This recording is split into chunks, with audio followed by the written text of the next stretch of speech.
নমস্কার বন্ধুরা, শুভ দুপুর। তো দুপুরের লাঞ্চের থালাটা সাজিয়ে নিচ্ছি। প্রথমে নিয়ে নিচ্ছি ভাত, নিয়ে নিচ্ছি লঙ্কা, একটা পেঁয়াজ,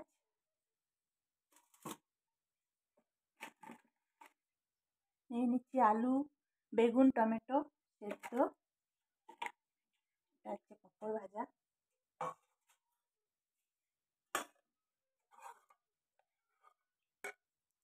নিয়ে নিচ্ছি পাতলা করে মুসুরির ডাল,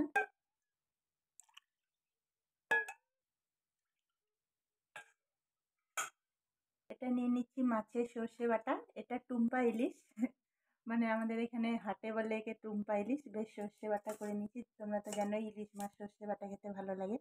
আমাদের ওপাশে কিন্তু এটাকে খোকা ইলিশ বলে, এপাশে আবার বলে টুম্পা ইলিশ। তো এটাই আমার দুপুরের একদম সিম্পল লাঞ্চ থালা। থালাটা কেমন হয়েছে সকলে